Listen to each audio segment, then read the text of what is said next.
The following is a production of Dirty Mo Media. Hey everybody, it's Dale Jr. back again for another episode of the Dale Jr. Download, kicking off our season in 2024 here, February 6th. It's episode 512, and you are going to realize very shortly that this is going to be a little bit of a new look to the show. We got a new studio here. No Mike Davis. Mike has retired.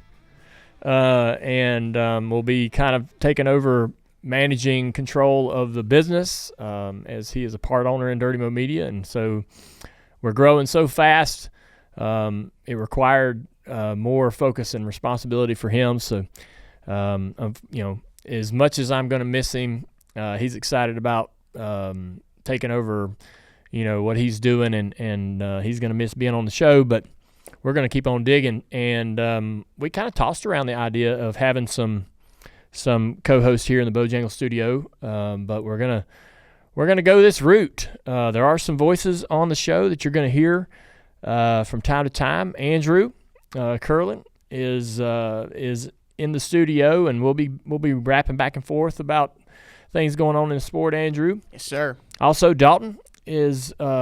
He's been on the show before, and you've probably seen him in some other Dirty Mo Media stuff, Dirty Mo Live and things like that. So Dalton, who you kind of manage mostly our social media stuff. Yep, so, I'm the social guy here. Yeah, so you do an awesome job, and being that you kind of have your finger on the pulse of what people are saying about our stuff on social media, I think it's great to have you here. Alex Tim, still a part of the show as well, back there in the booth. Hey. Alex will drop in from time to time. So those voices are the ones you're going to hear on the show this year, and I'm excited about it. So Dirty Air is obviously going to be our Tuesday show. We're going to have our guest shows on Wednesday, and this week's guest starting off the season strong is Marty Smith. So excited to have Marty come into the studio. But Dirty Air is brought to you by Tire Pros this year. Or at least this week's Dirty Air is brought to you by Tire Pros. And speaking of Dirty Air, you might want to be checking out your car's air filter. Might be time to change that.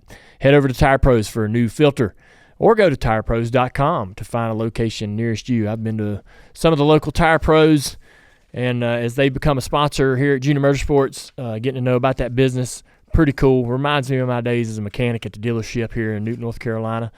And so we're appreciative to their support. But let's get right to it, man. Usually we break open the show with some personal stories. With the Daytona 500 right around the corner, my wife. So look, I don't want to give everybody the wrong impression. Amy's not shuffling the trophies out of the house, but she, if you walked into my house, I might not have a lot of trophies up in the foyer, or you're gonna have to look for them, right? And there's a couple trophies hanging around in the house, but they're not up front and center, right? And so as we move further away from my racing career, the trophies become less of a priority, right, in the home with kids and all that other stuff. So she comes, we're taking out all the Christmas stuff out of the house, and we had this Christmas tree right in the foyer in the center on this table. So as soon as you walk in the front door, there's a table, stuff's on it. It's a Christmas tree for Christmas. Taking that off, and we're going to put I just assume we're putting other stuff back, other books or whatever else is on, a little plant or something right on this centerpiece. Well, she starts bringing my Daytona 500 trophies. She's going to clean them up. One of them from 2004 was really tarnished, and so she's working on that and made it look brand new, right? It had some Gatorade on it from that's crazy that day. Still, yeah. So if you look at there's this image on the cover of Sports Illustrated of me from that race, and there's red Gatorade all over my uniform because that's what everybody was throwing at that time. And so some of that gets on the trophy, and it's still on there. She cleaned the trophy and polished it, but the Gatorade stayed. A lot of people were like, "No, don't take the Gatorade off. Don't worry." I agree. Yeah. So she wasn't gonna work that hard, because it would have took a lot of work. That would have taken some elbow grease to get that. It's all Gatorade down in the off. corners and everything. Anyways, so she wants to put these on that centerpiece, and I was like, "This is some kind of joke?" because she never wants to put a trophy out front and center. But she's like, no, man, Daytona 500 coming around the corner. You got 2 trophies here. We'll put them on the centerpiece. She had this fake palm tree that she bought that's on the table. And so it's got this sort of Daytona vibe, Daytona 500, one of my checkered flags from a duel that I won at some point in my career, hanging over the top of some of that stuff. So pretty cool. Got me fired up every time I come into the house about the Daytona 500. And so, with that right around the corner, I appreciate Amy doing that. Basically, I've talked about having something fun that speaking of the Daytona 500, I got in my bathroom, right? I don't know what you guys read when you go to the bathroom. My phone. Twitter. Yeah. Okay. Yeah. You need to fix that. So you need to get a basket, whatever you want to hold these books or magazines in. You need to have books and magazines, man. Okay. Don't take your phone into the bathroom. And is that a rule you live by? Like you don't take your phone to the bathroom? You need to try your best when you can have an alternative to looking at your phone, right? Trust me, I agree with that. Yeah. Being on social media all the time. So what are you reading? All right, so I do the old racing programs. Okay, yeah, right? Yeah. Or maybe there's I do something racing related, and I've got a never-ending collection, right, of all this stuff. So I just try not to go in there and sit on my phone while I'm using the bathroom. That's just things trying to find any reason to cut down on phone time, right? Screen time. Yes. So which I want to talk about that in a second. I get these programs, and a fun thing that I do, which will require your phone, now that I mention it. You can't, there's no escaping It can't be too far away. There isn't. So say, for example, I've got a Daytona 500 program from 61 or something like that, right? Old. Yeah. In this program, like probably 80% of the program is advertisements, local advertisements. And so I will look at the address of that local advertisement, local business, and see if it's still around.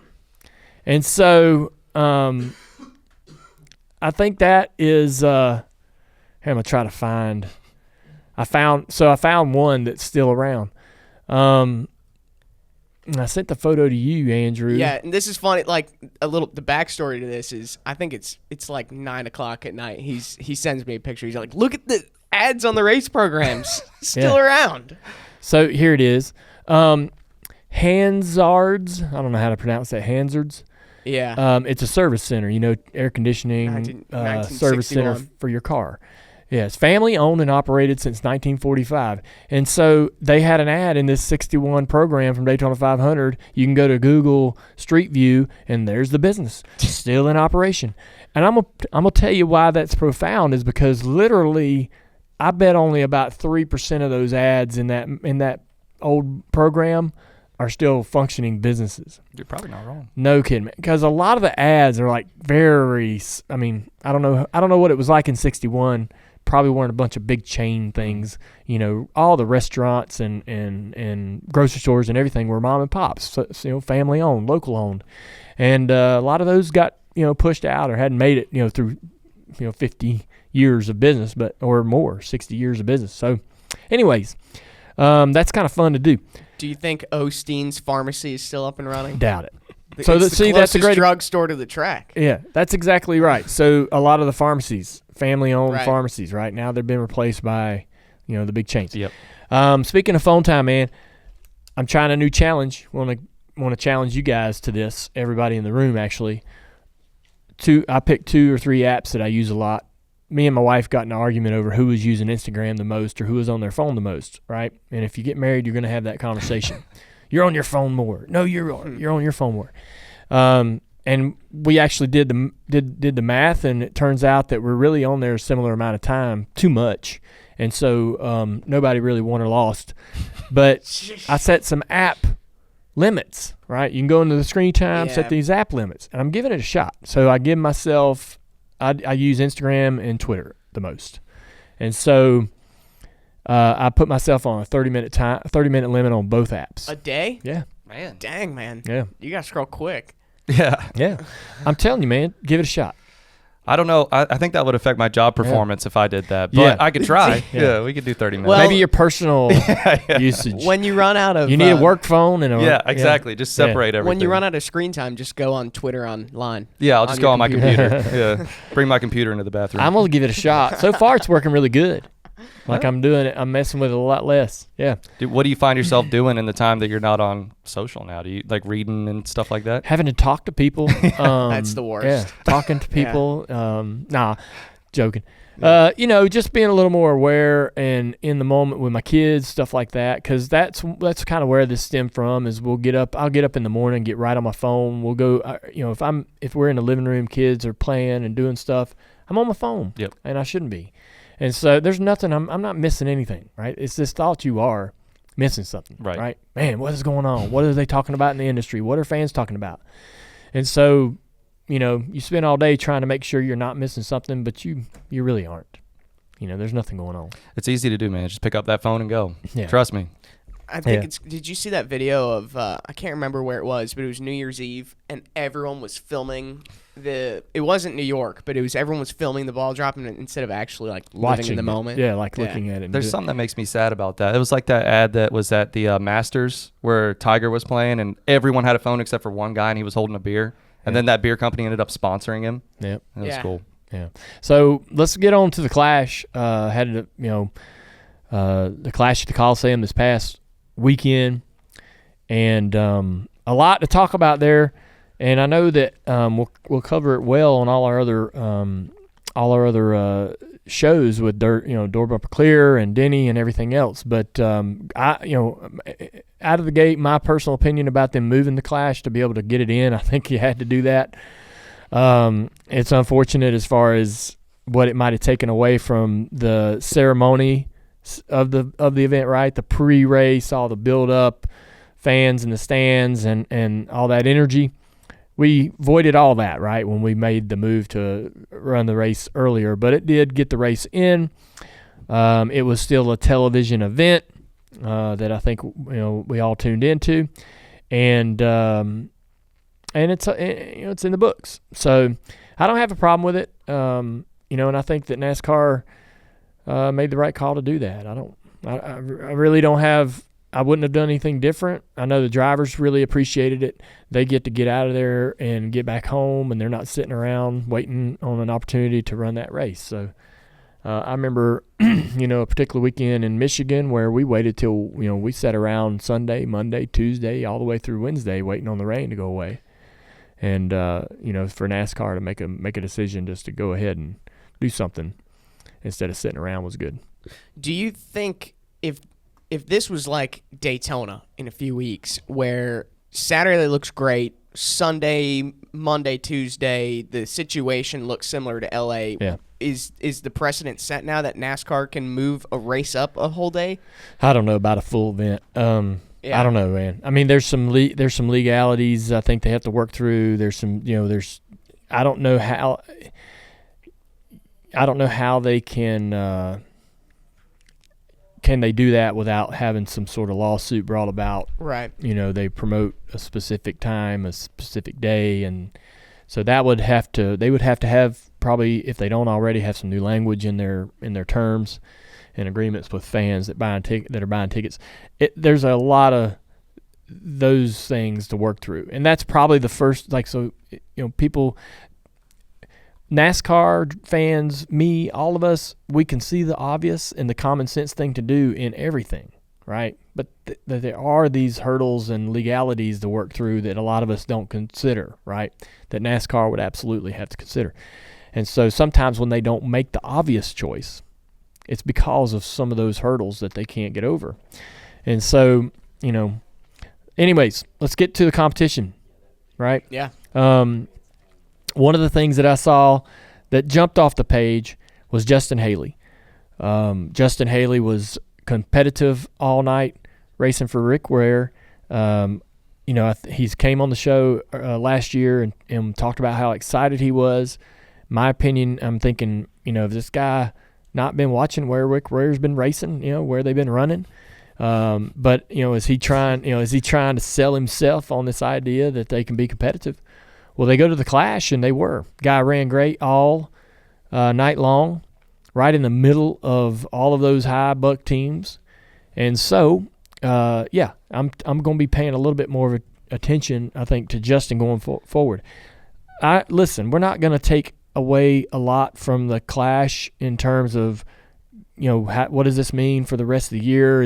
Can you take away anything from anybody's performance and say, man, they're set up to have a great season? I don't think so. It's such a weird little one-of-a-kind racetrack that you're not gonna expect the performance somebody has to bleed over into the other events. But I was really surprised. Just the car had pace and speed for Justin. So we'll be paying attention to that. Joe Gibbs Racing, they were great. They had good speed.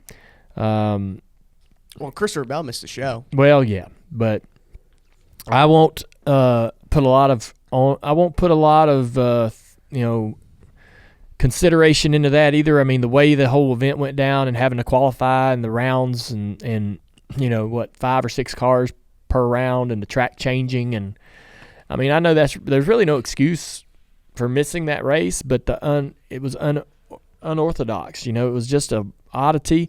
He scuffed his tires, which I don't think any of those guys really did well. I think Blaney also scuffed and needed a provisional to get in. Mm-hmm. So I don't know why they scuffed or what they were thinking about when they made that decision.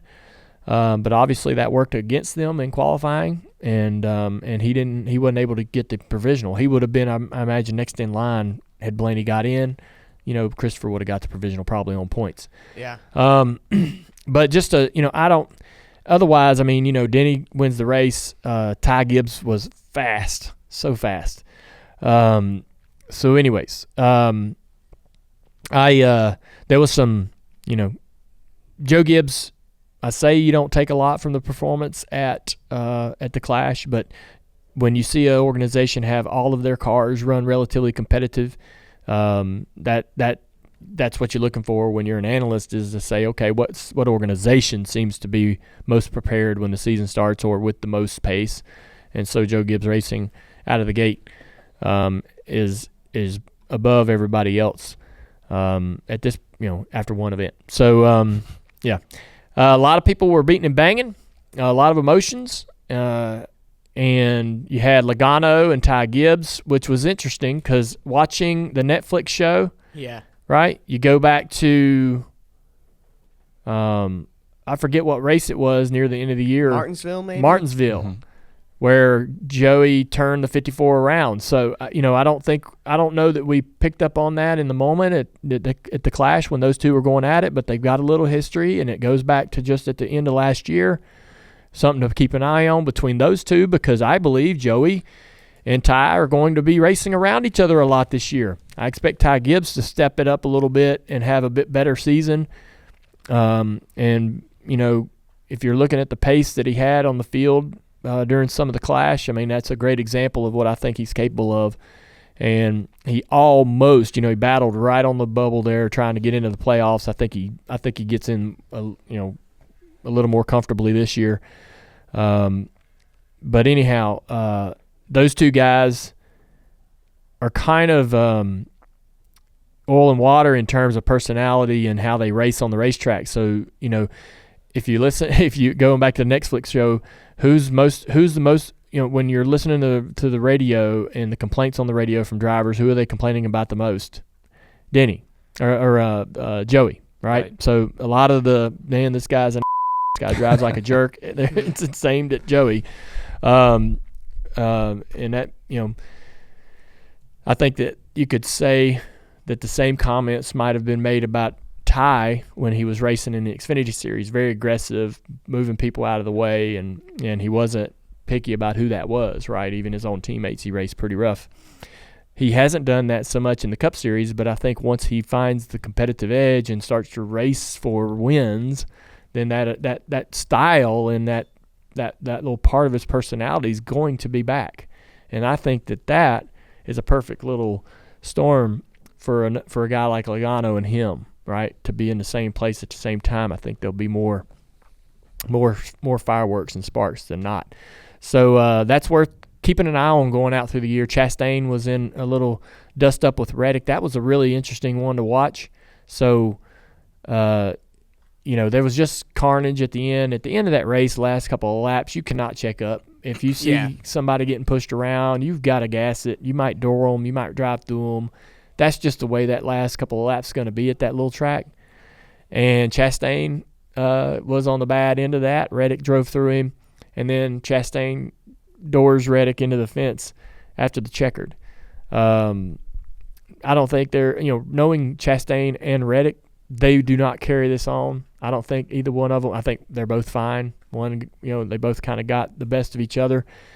So I don't see that continuing, but Chastain is always in something. Man, he always is in something. I hope he's in a lot this year. I want to see that old Chastain come back. I think the old Chastain never left. It's kind of like the Gibbs deal. When Chastain isn't competitive, he doesn't take those. He doesn't really go. He doesn't push it too far, right? Now, when he's in those moments where he's got a shot at it and he sees the carrot in front of him, man, he will do whatever it takes to catch it. So I think when he gets mid-pack and he's just not having a great day, he's a little more measured, I think. Do you think it was a performance thing for Trackhouse last year in terms of like Chastain falling off the map? Because remember, Justin Marks had that conversation, and then it almost seemed like the next week I think was the totally time we coincidental. didn't. Really? I think it was totally coincidental. Chastain, in my mind, Chastain's not the kind of guy to make a massive adjustment to his style and what he's going to do on the racetrack. Just don't. He said it. If you listen to his comments, whether it's to the media, in the Netflix show, whatever, he is who he is. He's not gonna. He's gonna race, and he don't care how you feel about it or what you think about his choices on the track. I think he's the same as he's always been. But I think when he's not running great, he's not gonna do a bunch of dumb running 30th or running 15th. You know what I'm saying? That's fair. I think when he only will take those risks or or take advantage of somebody or be more selfish when he has those, when he's racing in the top 5 with a shot to win. And I think Ty's the same way. We also had some dust-ups between Stenhouse and McDowell and Ricky and John Hunter Nemechek. John Hunter Nemechek, man, if you look back at his career, he has a history of sort of, again, I don't think he's similar to Chastain or Ty Gibbs. I don't think any of these guys are the same. But you have drivers that are, kind of constantly physical, right? Or I wouldn't even say John Hunter Nemechek's that physical, but he does get himself into disagreements, right? Quite a bit. I think you're going to see he was real quiet that first year in the Cup Series. I think that was a performance thing. Not going to be a jerk. Not going to be selfish when you're running 28th.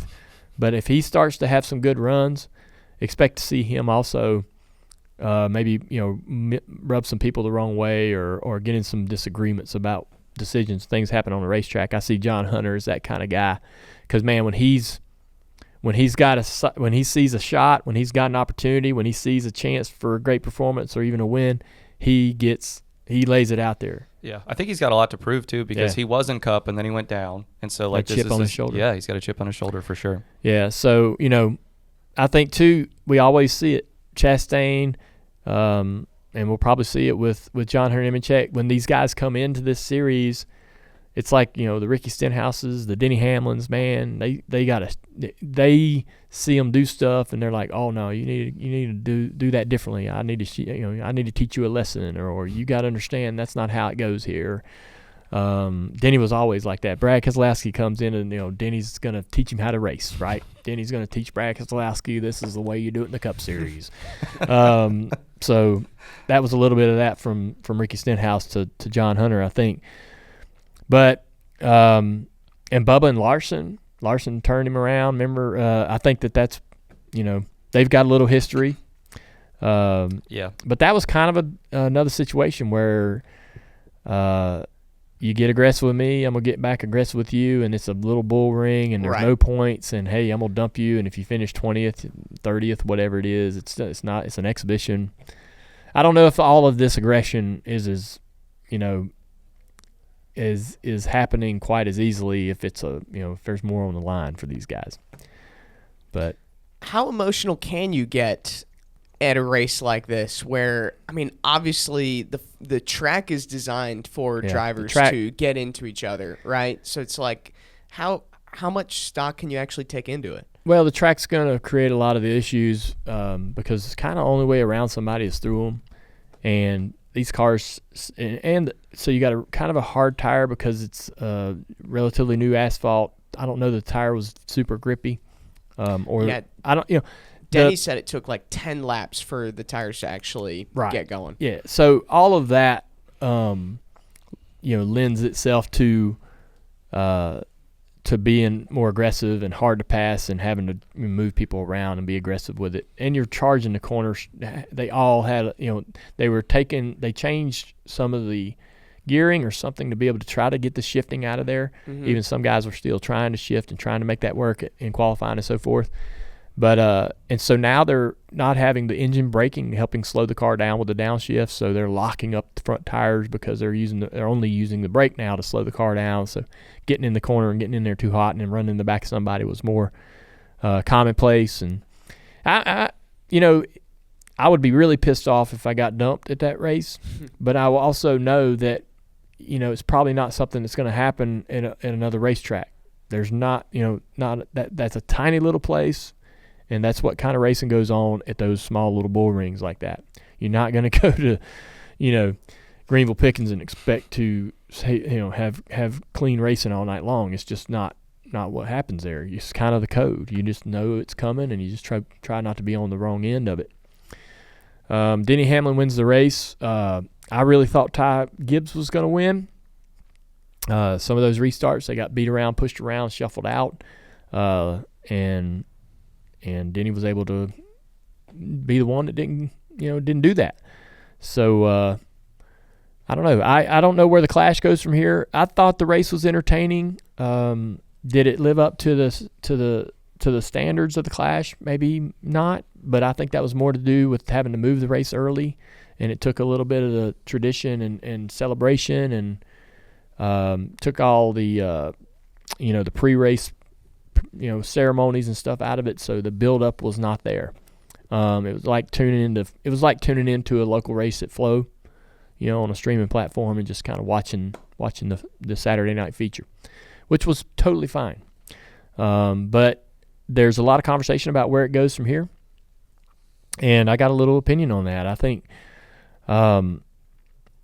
I miss Daytona Speedweeks, and we're going to do something on this show that hopefully we can do every week, but that's have the winner call in from the previous race. And this is kind of something that Denny has talked about on his podcast this week, and I would like to talk to him about it more today. But I miss Daytona Speedweeks. I miss how the Clash and all the other events helped build up and set the tone for the Daytona 500, right? You would you'd come in there and run the Clash, and that was sort of the appetizer of the whole meal. And, those who, all right, first off, one of the things that really, really ticks me off is to hear people say that the Clash just needs to go away, right? Just get rid of it. The people that say that never won that race, right? When the Clash has a history, a very important history, going back to its original format of pole winners. It was a very short, brief sort of tease for the Daytona 500, and it fit, and it fit in that space perfectly. It does not need to be more than that.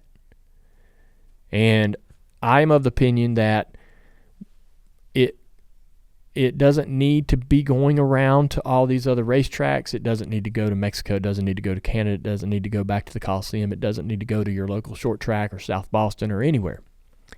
It needs to go back to Daytona. It needs to be that tease. It needs to be pole winners. If it's 12, 14 cars, I do not care.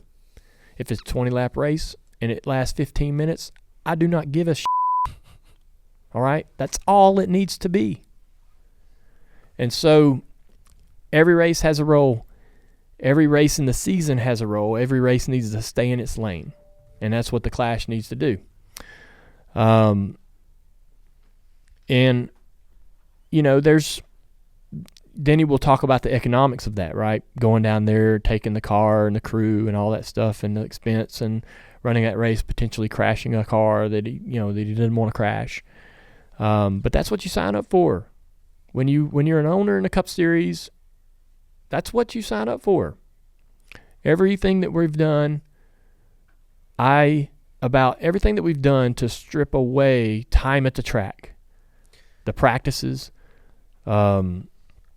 everything that we've done to try to condense the weekend, I just can't buy into. And I totally understand the reason why we need to try to make this more economical for the teams. And, we're showing up and barely having just a blip of practice and in qualifying race. We're going to go to Daytona, the most important race of the year, the Daytona 500, and put the cars right into qualifying and then run a duel. No practice, not anything to sort of understand where everybody's at. The practices build storylines. The Clash builds a storyline. Whoever runs good or does something great, it allows us to build a narrative around, okay, man, this guy won the Clash. Is this the team to beat? Is this the driver to beat? It may give us an incredible story of some rookie that comes out in the Clash and stomps the veterans leading into the Daytona 500. But we don't have that. And so, I kind of miss Speedweeks and the build-up. I do remember when I was racing in the Cup Series that we would get into town, we'd do a lot of media, then we'd have the Clash, and then we all would qualify on Sunday and then go home. And we'd come back to Daytona on Wednesday before the duels for practice. I do remember wanting to go home, looking forward to that Monday and Tuesday back at the house. But, we had 8 hours of practice. Literally, there was 8 full hours of Daytona 500 practice. That's surely unnecessary. But, giving us an hour or two, at least before the duel, right? So, these guys can get their cars off the ground and get a reasonable, effort in qualifying, especially with more open teams coming, trying to get into the field. It just really seems underserved to put those guys right onto the racetrack without a lap for qualifying. And so, I favor bringing the Clash back to Daytona. I believe that that's probably very unlikely that happens. Why do you say that? Well, the idea of if you're a promoter, right, or if you're involved in any type of event, you want it to be as big as it can be. You want to take it where it's most wanted. If you've got somebody over here that's going to give you more money to bring it to their neck of the woods, then you're going to choose that, right, over taking, if you take it back to Daytona and it's pole winners and it's a 20-lap race, it's going to be very lucrative in terms of a business, right? It's not going to make you a lot of money, unlikely, anyways. But there's better opportunities financially. I think that's why it goes to the Coliseum, right? And that's why it probably ends up somewhere else next year, is because of the local community and the governments and so forth buying in physically, like investing into the race. And getting our sport in front of a different audience, right? And so I understand the importance of that. I'm not gonna get bent out of shape no matter where it goes. But I just feel like that, it was very helpful as a race at Daytona to sort of tee off Speedweeks. But without practices and all of the things that are happening around the track throughout the week, it doesn't make a lot of sense to have it there.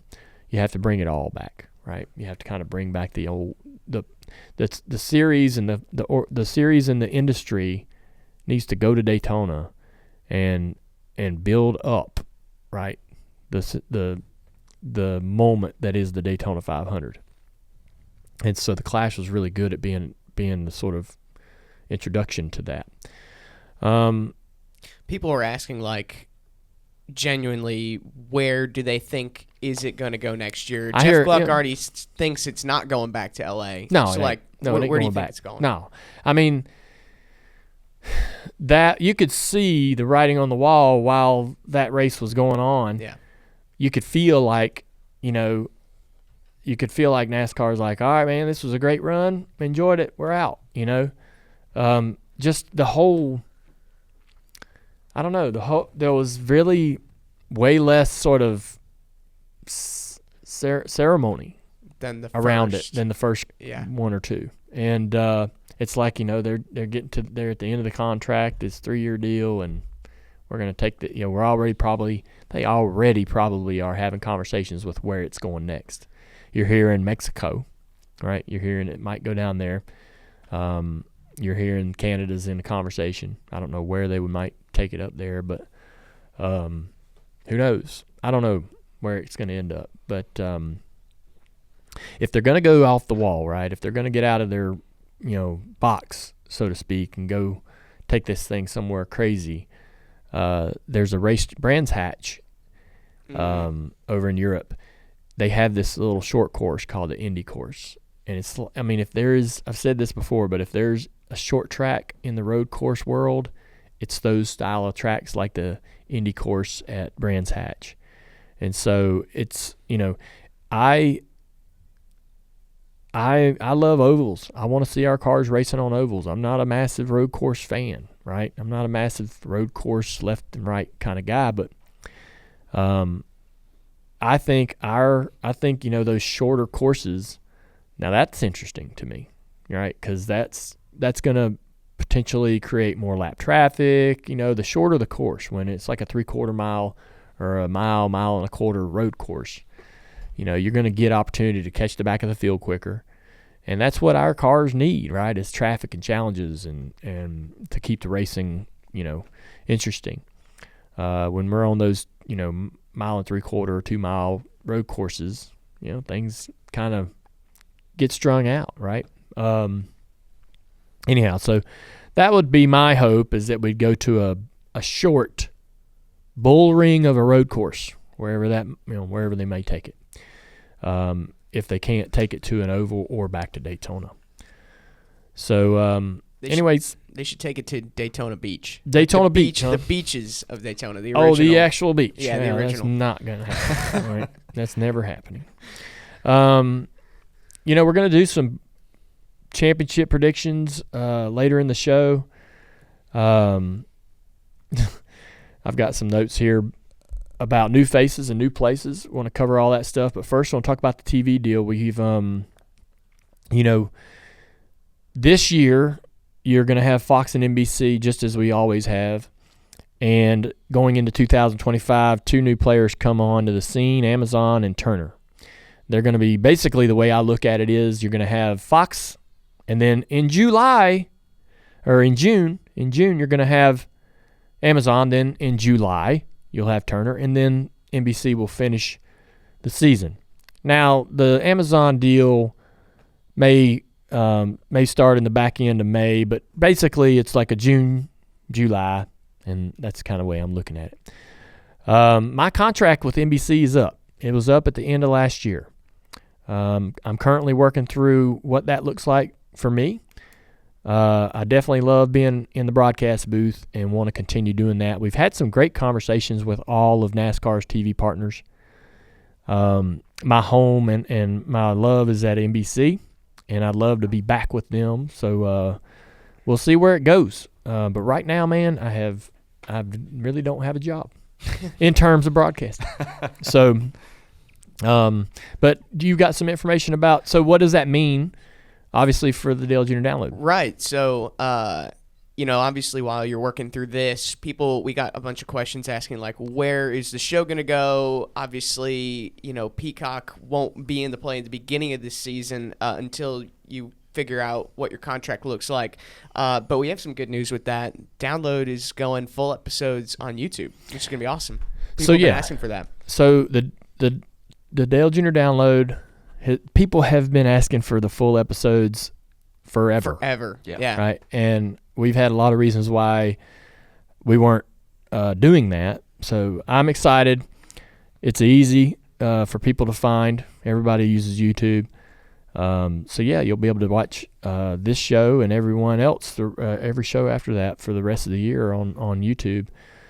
And we have, we got a lot to be excited about that. So, as I learn more about my broadcasting future, certainly keep everybody up to date on that. I'm anxious to get that sorted out because certainly have had a lot of fun working with NBC over the years doing that broadcasting in the booth with Letarte and those guys. So, anyways, shall we jump into our predictions for this year? Yeah.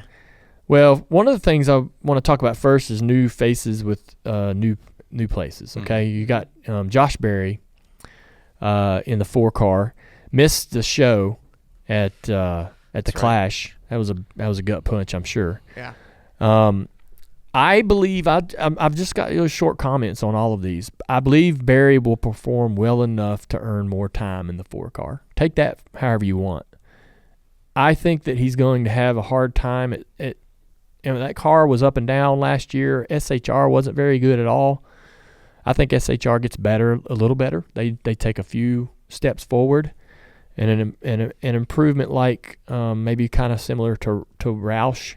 And so maybe not. I don't think they get the wins that Brad and those guys got last year in the 6 and the 17, but I think Brad gets a win this year. But anyways, I was going to get to that in a minute. But I think that SHR moves up. So Gragson, he's back, right? I think he has a better performance than he had in the 42 car when he was in the Cup Series last year. And I think hopefully he's gotten it together, right, and can stick around, stay out of trouble. But I'm interested to watch Josh and Gragson because they worked here at Junior Motorsports and they seem to get along pretty well as teammates, and that'll be interesting to see how they can kind of challenge each other at SHR. But I think they both don't have these like performances that they want to have. At the end of the year, they're both going to say, man, I wish we would have done better than we did. But I think they'll do well enough to satisfy the critics, right, to keep the heat off and allow them to continue to try to improve. So I don't think that anybody's going to be calling for their jobs at the end of the year. Daniel Hemrick and Colleague, I believe they're going to struggle. I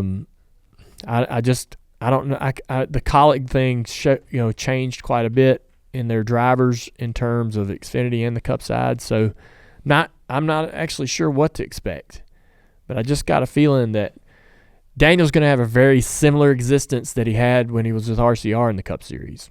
That's what I think we're going to see in terms of performance for him. Nemechek, I think that he's going to have flashes of potential. We're going to see kind of like we did when he was in the Truck Series with Kyle. He's going to have these days where you're like, okay, this guy can get there. This guy can do it. He can be one of the top 10 drivers in the series. But I think there'll be the other weekends where they struggle just as an organization, as a team. But I think he's a big. He has a lot of upside. Haley, I talked about that at the top of the show. I think he overachieved in the 51. And I think Spire improves performance on all their cars, probably an average of 5 positions this year. And I think the 7 wins. So I believe that, yeah. That's kind of bold. Yeah. I think, so we can go to our bold predictions. That's one of them. I think that Corey LaJoie takes Spire to victory lane. I believe that puts Corey LaJoie in the top 16 in my 16. Man. Oh, wow. Yeah. So I had to take somebody out. Who's out? Busher. Okay. Really? Listen, I think that Brad ends up winning a race this year. I think that the performance in terms of statistically flips between the 6 and the 17. I think it's Brad's year. He might win the Daytona 500. So, but I believe that I think Busher runs well, but somebody, when you put a LaJoie into the playoffs, somebody has to leave, right? You can't have you can't have 17, you can't have 18. Right. Somebody has to leave. So I think Ty Gibbs makes it round of 12. I don't think he's racing on the bubble trying to get in the playoffs this year. I think he gets a win, maybe 2. and Brad Keselowski, I think, wins a couple races. Chase Elliott rebounds. That's, I think he has a competitive season, couple of wins. I got Chase going to the round of 8. SHR, they make some gains. I talked about that. That's probably not a bold prediction. They don't win. I don't think they win.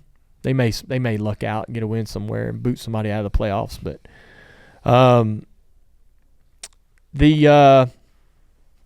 I had a little group called the Stirs. Is that okay? Sure. Yeah. All right. We'll I mentioned all these guys. Chastain, he's kind of the captain of Stirs. He's the captain of the team. He sure is. Right. Yeah. On the team with Ross is Nemechek, Gibbs when he runs really good, Gragson if he can also have some good runs, and then probably the all-star of the Stir team is maybe Hocevar.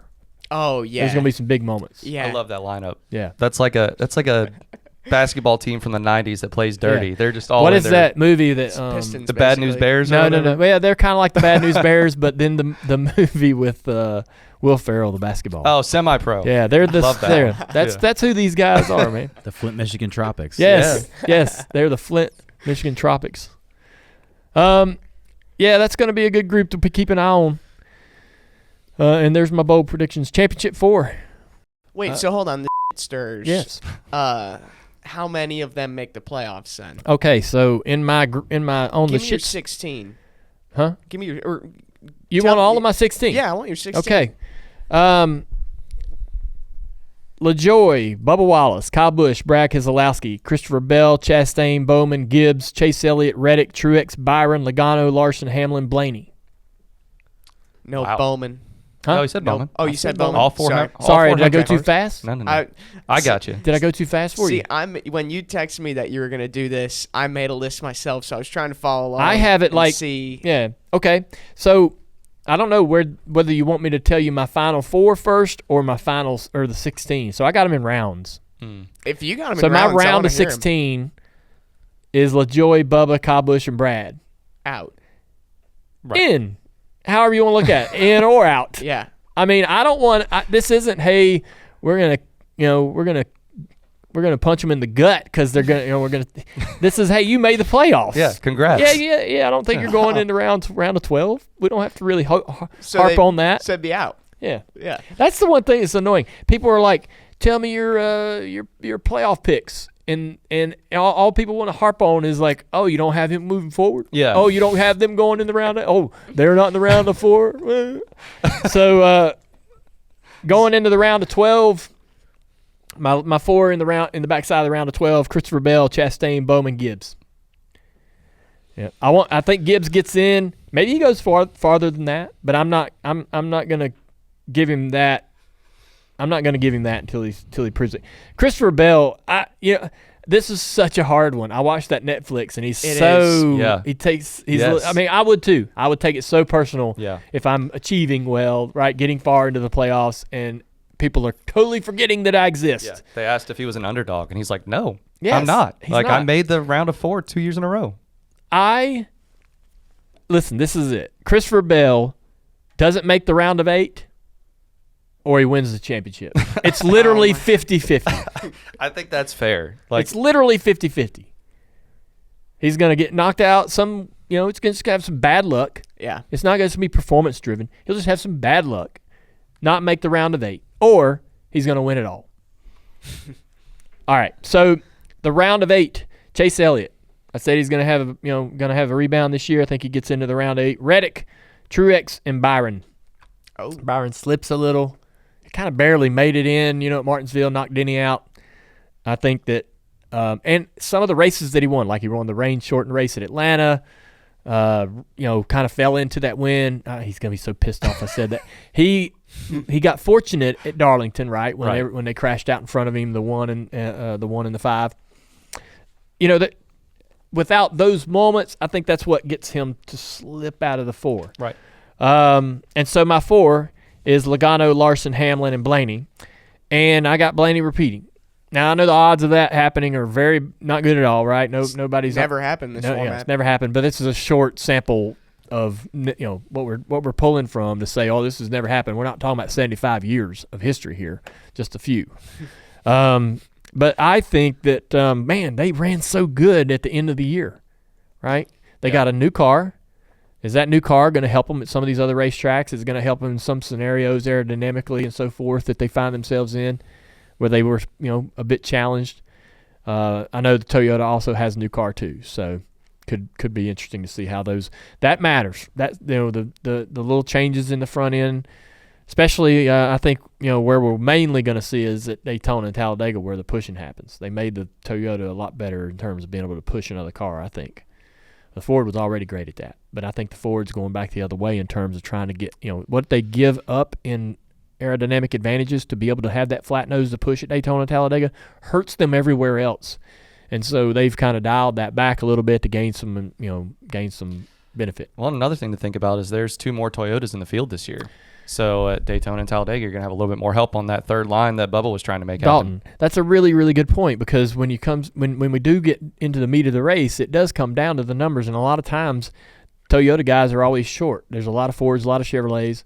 They're always working together when they can. And the Toyotas, especially when they lose a car or two throughout the race, then it really starts to show that they don't have the numbers. Right. But anyhow, I think that it's a toss-up in terms of the championship between Christopher Bell and Blaney. But if Blaney wins it, Bell's going to finish outside the top 8 in points. Sorry. Yeah. I think that's fair. I really do. I mean, it's so hard to be consistent in the playoffs. So, I mean, just stuff could happen like that. That's right. Why is it that people keep not considering Bell as a true threat? I mean, I feel like we're doing it again this year. It's like, well, he can either have one of two outcomes. Is it just that he's a quiet driver in terms of just he gets the results and quietly goes about his season? Like, what is it about Bell? Yeah, I think that the thing about Christopher is his demeanor. I don't think that I think his personality is fine, and I think that he is easy to like, easy to be around. But I don't know. I don't know how to describe it for you because I do not want to insult the guy because he doesn't deserve it. He's a hell of a driver. Larson will tell you he's amazing. He is a great driver. But there's this little he's very neutral, right? Sort of similar to Jimmy Johnson in terms of personality. Right. I know Jimmy Johnson is one kick-ass dude. Lots of fun to be around. Wasn't going to put that out there in front of the cameras or when he's working, he switched on, and he wasn't going to be Jimmy Jam as his little alter ego. Yeah. Right? Christopher Bell probably has an alter ego, Christopher Badass. I don't know what it is. You just gave him that nickname. We'll have to put a poll out on Twitter and see what they would make his nickname. Yeah. But he doesn't share that, right? He's just, when he comes to the track, he's buckled down, super uber focused on his job, and you don't hear, jokes, ain't no clowning around. He's not a guy that's going to pick and razz the competition, or mess with his buddies, or pick or play. He just is focused on winning, and that, I mean, you got to admire that, but at the same time, it makes it hard to know him, right? I want to ask. If you go, Andrew. I've been watching the Netflix thing over and over, right? And so there's a great moment where Christopher lets us come into the bus after he gets knocked out at Phoenix. We get to see. That was one of the biggest surprises. Yeah. And I know we'll talk Netflix. We were surprised he allowed it. Yeah. Right? So that tells you a little bit about how we all think about him. Right. He lets us in. We get to see a little bit about who he is in one of his toughest moments, right? Which is he needs to do that more, right? That'll help us sort of get engaged. He needs to engage, right? That'll help us not overlook him. Yeah. Right. I want to go back to the. I think the only thing I'm still hung up on your 16 is counting Buescher out. I actually have him going into like my round of 8. I felt like they overachieved last year, and Roush. Look, let's not forget where Roush was. And so, let's not forget where they were before this year. They were bad for years. Yeah. Bad, right? Brad comes in, and I'm going to give him all the credit. I don't really know who all deserves the credit. It's probably a big pie, slices a lot of different people. But Brad comes in and turns things around and gets the culture and the whole thing going. I think it's time for him to reap some of the benefit of that and win some races this year, and I think it happens. He's getting close last year. I think Buescher overachieved. I think Buescher is that talented, but I think the team overachieved in terms of their resources. I really expected them to run just like Brad, right? But they didn't. They run better. I don't know if they can do that again, but we'll see. I'm just saying, look, I had him in my top 16. I had him going to the playoffs And he had to take until him out. Corey LaJoie pulls off some freak win. He's been so close a couple Yes. times at Atlanta. Man, it's like every time you got to keep an eye on that 7. There's that. It's like look, I'm sorry to Buescher fans or anybody else who thinks that's stupid. It's like in the college basketball March Madness, you got those Cinderella teams that do enough to get in, and some traditional team that, some college that's always been has to miss the whole thing, right? If you're gonna be one of those people that go, yeah, man, this is the year Corey LaJoie gets it done. Well, you're gonna have to take off. You're gonna have to take one of your tried and true competitors off that top 16 list. Somebody has to leave. Yeah. Harvick's retiring. I think McDowell won't make it again. I still think there's room for. I don't know. That's where I think There's I would only disagree. 16 spots. Yeah. You can't. Just because Harvick retired doesn't mean there's more spots. Well, and you had the I see what you're saying, right. but If something's got to give, I don't necessarily think. does Corey win? You don't think so? I don't know. Yeah, see, that's where Okay. I don't know if he does. All right. Yeah, if he doesn't win, then your Buescher's in. Yeah. I think Denny Hamlin's here. All right, everybody calling in this week's winner of the Clash, Denny Hamlin. Denny, congratulations on a win. Did you have fun? I did. Usually the winner's the only one that has fun at that place. Yeah. So, yeah, we did. Certainly, I don't know how much it correlates, but certainly it's just a good, momentum boost for the team. I got a few new engineers, road guys that are on the road with us this year. So break them in the right way. That was kind of the benefit of it. Did you lose your number one engineer or these backup dudes? Yeah. The number one guy, Sam McCauley, he's been with me for, it's got to be over 10 years now. He moved on. He's now Sheldon Creed's crew chief at JGR and Xfinity. So he'd reached the point where he was ready to move up the ladder. So, I hated losing him, but it's, he's got to look out for the best interest of his long-term career. That is a position that I think a lot of fans probably don't realize how critical the lead engineer is, especially these days with these cars.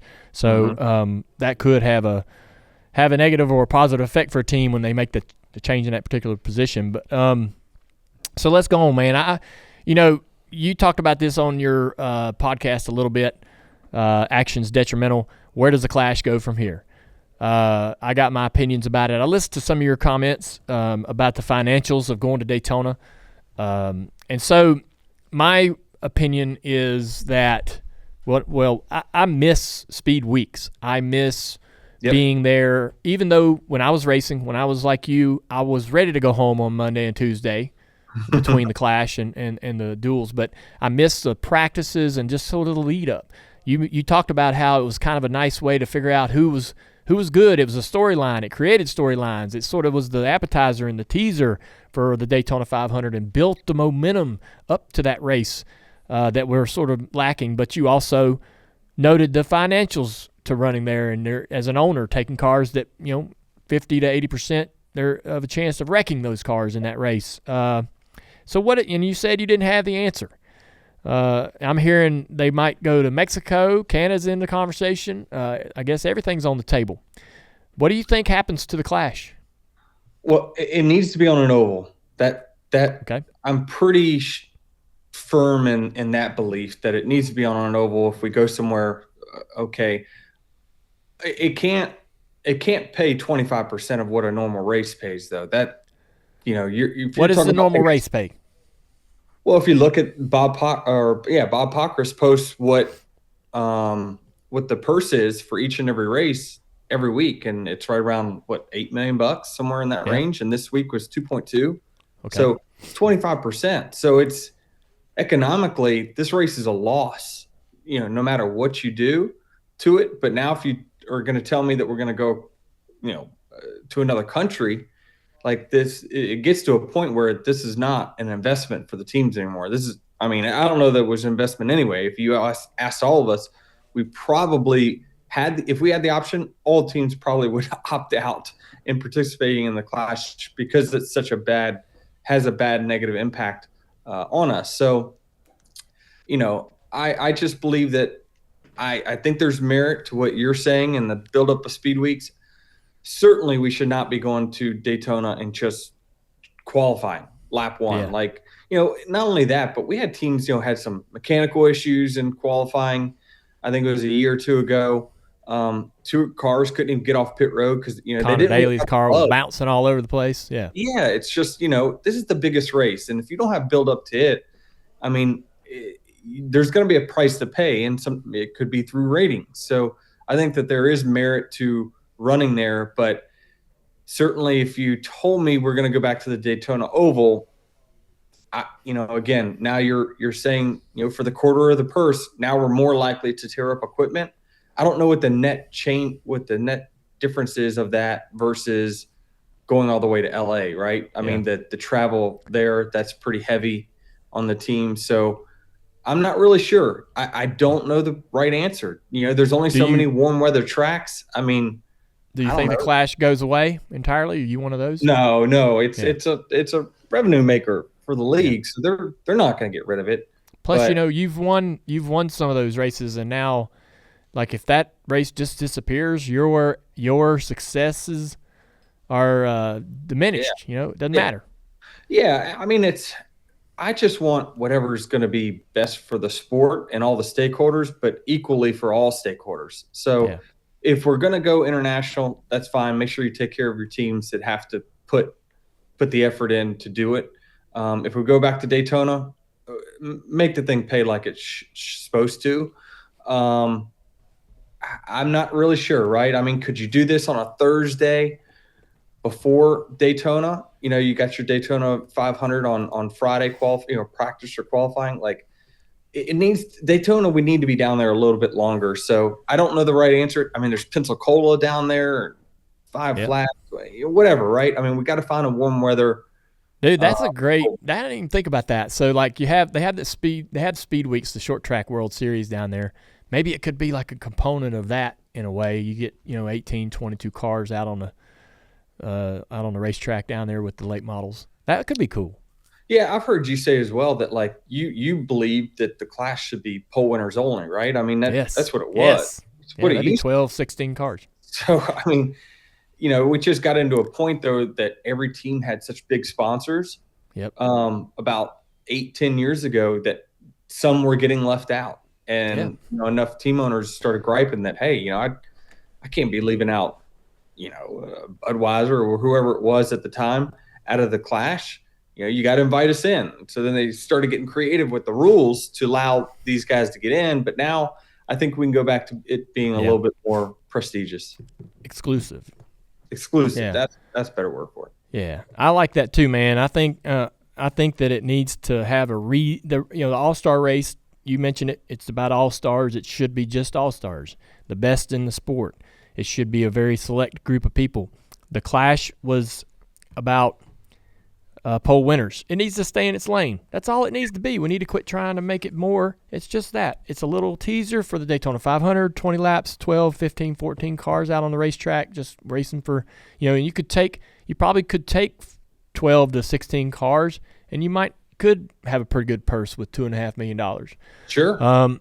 Yeah. So anyhow, man, hey, what are you looking forward to about the Daytona 500? arguably one of the best on the plate tracks in terms of understanding a draft and knowing how to get yourself to the front. What's different about this trip? Well, we have a new Camry. That's going to be one difference, right? I mean, I think there's going to be a lot of anticipation from the Ford and the Toyota camp of what do we have, because it really, if you look at the qualifying results on super speedways over the last 3 years, really since Next Gen started, it pretty much was in line with downforce and drag numbers, right? I mean, we all kind of understand where all the manufacturers are on that. And then the qualifying really solidifies that. So I think that you're going to, if there's one manufacturer, and it could be Chevrolet, that is strong, because if other manufacturers feel like they made a gain in downforce, more than likely that came at the cost of drag. So now is the Chevrolet going to take over the domination of qualifying on super speedways, or does the Ford or Toyota have an advantage on the drag at those tracks? So that's what I'm most looking forward to, is seeing kind of where we stack up, because when we're all pedal to the metal in qualifying, I mean, pretty much that's pretty much you're seeing what the bodies can do, and that's going to be something I'll be looking out. Yeah, man. We're also going to be seeing how you guys can push. I know that having that nose changed a little bit will affect that for the better. So should be making the racing a lot more intense, knowing that you guys can get a little more aggressive, hopefully, with the shoves. Appreciate you calling in. I know you got a busy week trying to prepare for everything going on in your season. Congratulations again. If you haven't listened to Actions Detrimental, it's out. Denny's been getting that thing out pretty quick, and he's made a claim that he's going to try even harder this year to get it out to the fans, and it's been a great hit for us here at Dirty Mo Media. So thank you, Denny. Have a good week. Right, thanks, guys. We'll see you. And it's going to be a lot of fun talking to the winner each week and getting their opinion on things that are going on in the sport. And we appreciate Denny calling in. All right, live for Ask Junior, the first Ask Junior of the 2024 year. We did put out a post on Dirty Mo Media's handles this week, and a lot of y'all replied to that. So, and there's a couple questions in there that I'm eager to get to that I actually saw in the feed on my phone. So let's get to it. Yeah, this first question's from Spitfire4456, and this is actually, when I saw it, it was so funny. Yeah. I have to ask it. Do you have your own Funko Pops? Is what they want to know. Are you serious? Yeah. Yeah, that was a question. Because I know we were talking about... Was I talking about this with you? Yeah. Yes. Yeah. So, man, I've been seeing them things everywhere. Yeah. And maybe some people don't know what we're talking about, but we probably don't have one in here. But they come in these little, there's these little dolls, right? And they're in these little boxes, clear. They're always asking me to sign the front of these boxes on the clear Lexan thing or whatever. And I was like, I started seeing these things out of nowhere. And now, people will be bringing me 4, 5, 6 at a time to sign. And I don't know what this is. Like, I thought, what is it? Right? I know right. It's a toy. Yeah. It's like, where did they come from? Where did they come from? Yeah. Is there a damn TV show? What these things? What spawned this like new collectible that people are like really hardcore about? Yes. Yeah. Right. They'll have rooms full of them like die casts. Yeah. Yes. Wild. So, die-cast originate from a real race car that races on the racetrack, right? What is this thing? Yeah. Right?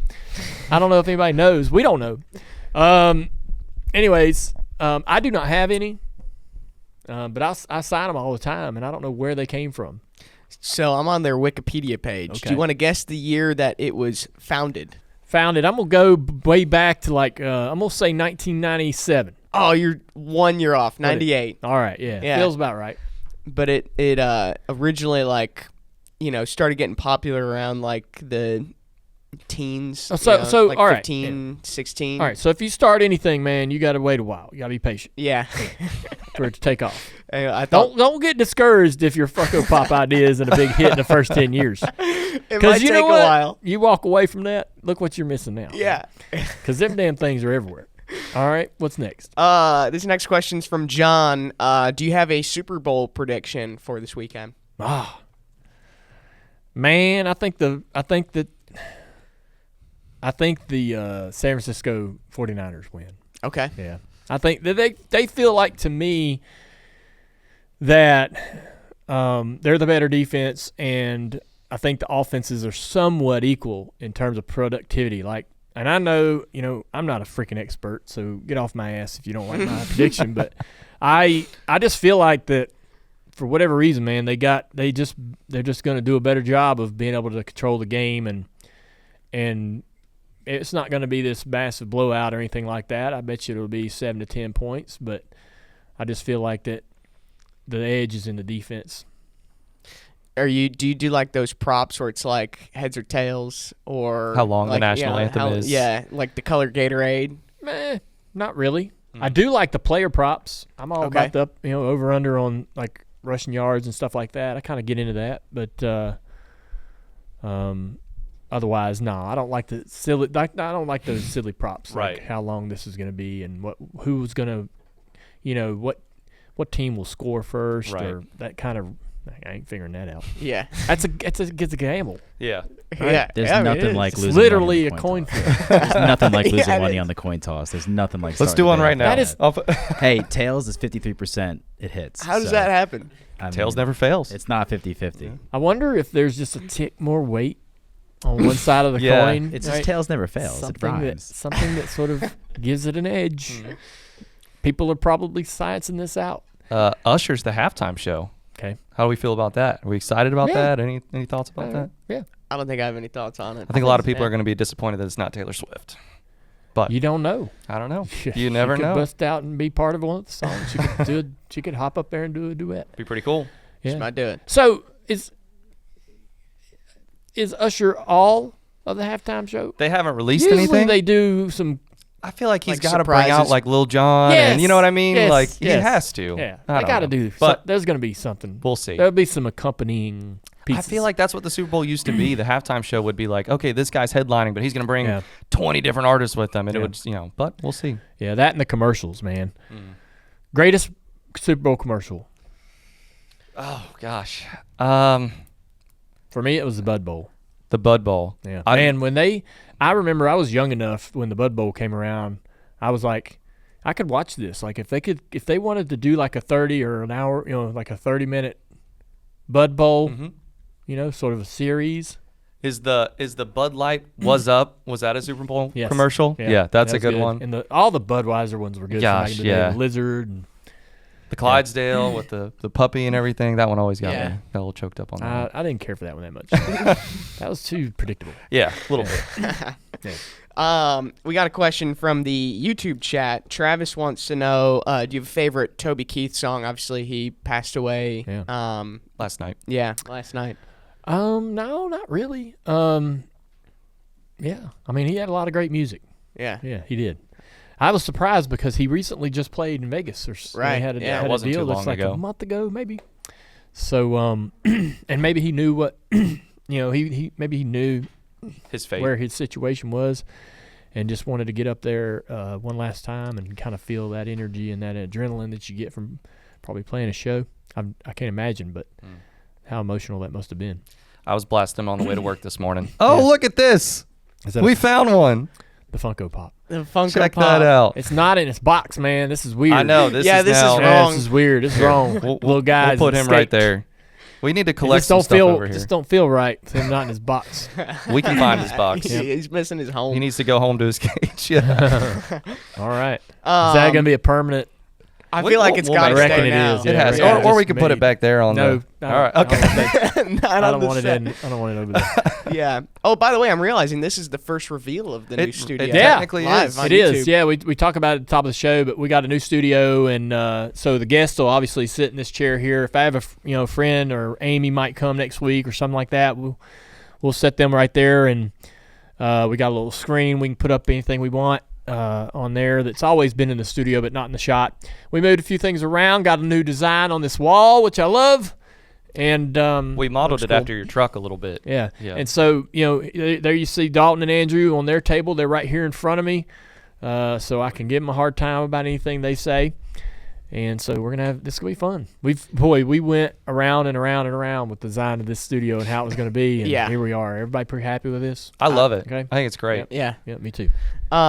This next question also come from the YouTube chat. Tony wants to know about he heard you went to a Red Clay Strays concert over the weekend? Red Clay Strays is a band, maybe you've heard of them, but I would say that it's kind of like Elvis and Leonard Skinner was the band, right? So, their sound is really nostalgic, and they got a new record they're working on. They're great guys. Mobile, Alabama, been together for 7 years, playing their guts out, trying to make it, and it seems like they're getting some real good traction now. And so, I can get into it, dig it. It's good music. Looked like fun. It was. I saw you posted like you were at some bar afterwards. Yeah, that was in Sullivan's Island, South Carolina, at Dunleavy's Pub. That's cool. Yeah, if you go to Sullivan's Island, they got Poe's and a couple other famous spots, but Dunleavy's is probably the one that I enjoy going to the most. It's coming from Key West, like I was always in Key West, and that Dunleavy's is probably the closest thing, gives me that Key West vibe. Feeling. Yeah, so I'm sort of weaning myself off of that Key West vibe. Gotcha. So we yeah. But we're enjoying the South Carolina coast. Yeah, that's awesome. This next question, I'm missing a name, so I apologize. But where do you want to race this year? That's a great question, man. We talk about the TV deal and my current situation with networks early in the show. You want to tune in for that when it comes out. But I am going to run some races. I'm actually racing Saturday if the weather holds off at Florence, the Icebreaker. Yep. They have the Icebreaker every February at Florence, South Carolina, and I've ran it the last year or two. So I'll run my late model car probably 3 or 4 times this year. And it does not look like I'm going to be able to race at the Wilkesboro race, the All-Star Week. So the Cars Tour's going to Wilkesboro on that Tuesday and Wednesday. And I have some business in New York City that I cannot get out of. So I'm not going to be able to compete this year in that race, but we're racing Wilkesboro at the end of the year, and I might be available to be able to compete in that race at Wilkesboro. But I'm going to run my late model a couple times, probably at Florence 3 times. They'll have a race before Darlington in the second half of the year that I'll probably run. If you're at Darlington, come out and see us. And then the South Carolina 400 at the end of the year I might run. Probably going to slide a race somewhere in the middle there in the Cars Tour. And then for the Xfinity race, I want to go back to Bristol. We haven't made an announcement. That's not something that Hellman's has agreed to. That's not something that Junior Motorsports has agreed to. It's just what you want. It's what I want. Yeah. And so and we have to get everybody to come together and feel good about whatever we decide. There's other racetracks that I would run and could go run to, but we had such a great time last year and ran great, led some laps. Yeah, you're on fire. We were on fire, literally. But I'd love to go back and run Bristol. It's fun. It's Bristol's always, that night race at Bristol has just always been one of the more special weekends of the year, and so it's cool. So we'll see how that works out. We asked the chat where they would want to see you race. We saw a lot of Charlotte. A ton of people want you to go to Iowa. A few Martinsvilles. So yeah, Martinsville was fun, but I really didn't enjoy the Xfinity car there because I was a little bit tight, and the car doesn't have a lot of power, so you can't spin the tires, and cars around you rarely slipped and slid. And so you weren't really able to drive up underneath people off the corner like you could with the Cup car that I was running there forever. Right. And so, you would be a little better than somebody, but you just could not get around them. You had to push them, beat them out of the way. And the stages, they're like 40 laps. They're really, really short.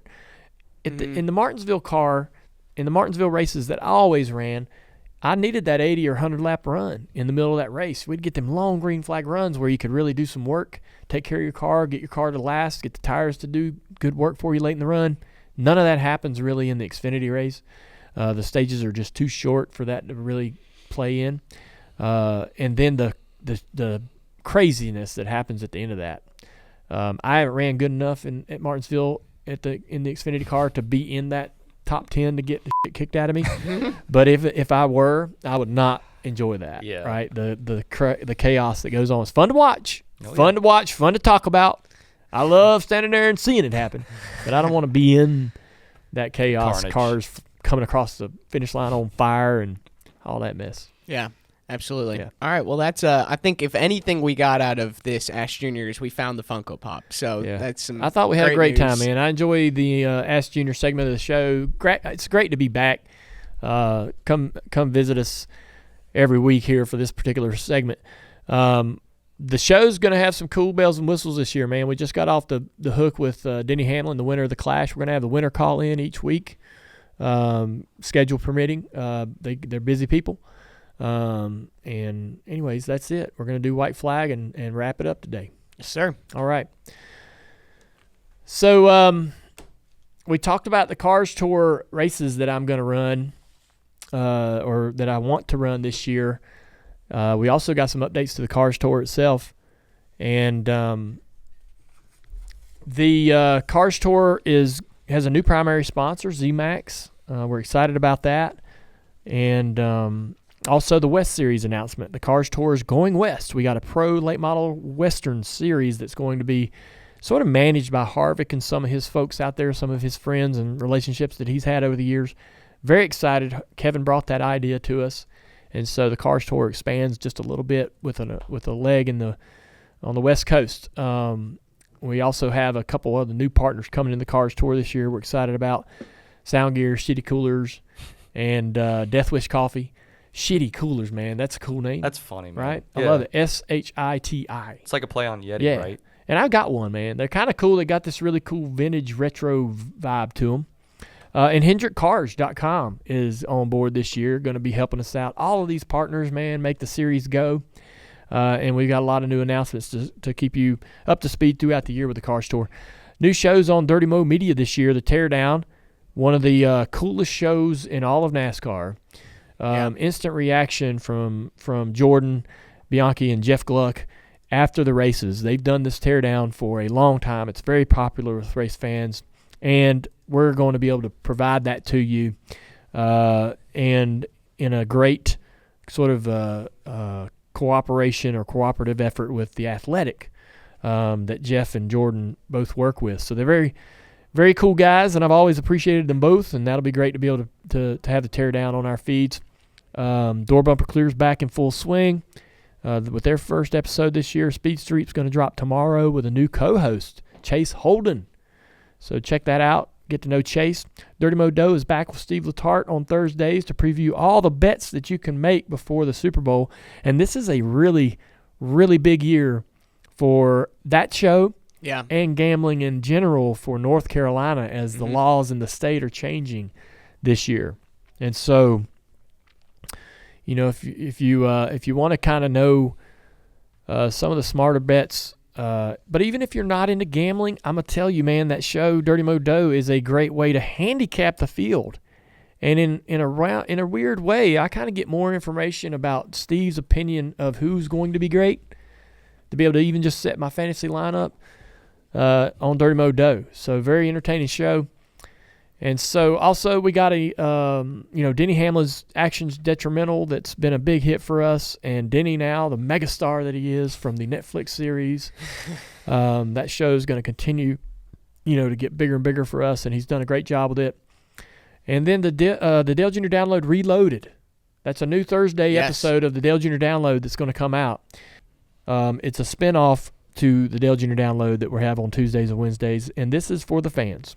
It's your chance to offer opinions, observations about anything you've heard this week on the Download or any of our other shows or anything else going on in the sport.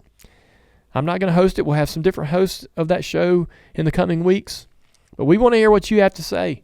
This may create some great opportunities for us to then come back the next week and have our opinions of your opinions. So you can catch it live on YouTube every Thursday. It's going to be live on YouTube. Yep. Right here on the Download feed as well. So looking forward to that and seeing what that show can turn into. We've been fiddling with that Thursday show for a while and feel like we made some good adjustments. We listened to the criticism, feedback, the advice and ideas from our fans and continue to try to make this better every year. So again, we got the new studio, and then Marty Smith's coming on tomorrow as our guest. That's going to be great to talk to Marty. Marty was very instrumental in helping make that Netflix show the best it could be. He has worked in the industry of NASCAR for many years, and now he's sort of this global sports icon and covering just about anything. Him and Marty McGee do some great work together over at ESPN. So anyhow, it's going to be great to get him in here. I bet you I don't get 3 words in during this interview tomorrow, but I'm excited to talk to Marty. We're going to wrap it up. We'll see you tomorrow on the Dale Jr. Download.